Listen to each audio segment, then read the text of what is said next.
O ano de 2016 foi um ano de respiro para a cadeia de produção de aves no Brasil. Apesar dos altos custos de produção, o abate de frangos bateu um novo recorde e a produção de ovos de galinha ultrapassou a casa dos 3 bilhões de dúzias. Os dados são da pesquisa trimestral de abates de animal do IBGE. Vamos saber então do assessor técnico da CNA, Vitor Aires, qual o reflexo desses índices para o produtor. Bom dia, Vitor. Seja bem-vindo. Bom dia. Esse aumento, então, tanto do volume do abate quanto da produção de ovos, já era esperado?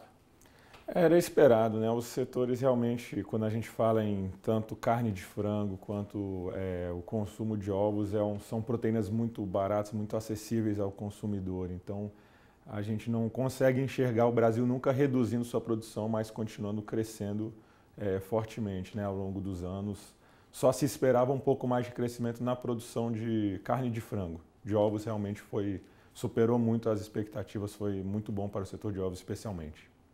Agora, quais os principais destaques de 2016, segundo o relatório de abate do IBGE? É o que a gente consegue observar quando se fala primeiramente, né, da carne de frango, que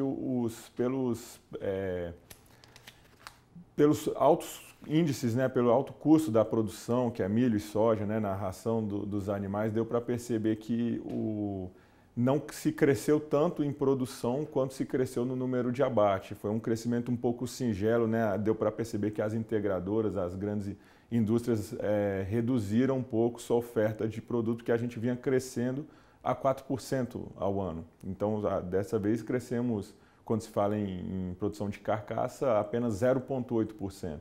Isso foi reflexo, sem dúvida, dos custos de produção. Já no setor de ovos foi o contrário. Apesar dos altíssimos custos de produção também, observou-se uma grande aceitação do consumidor, né, pela crise que é o país econômica que o país vem vivenciando e por ser uma proteína animal muito acessível, muito barata a todas as classes econômicas. Então, foi surpreendente realmente ver o tanto que se cresceu esse setor, né, acima dos 10%. E quais os desempenhos dos estados?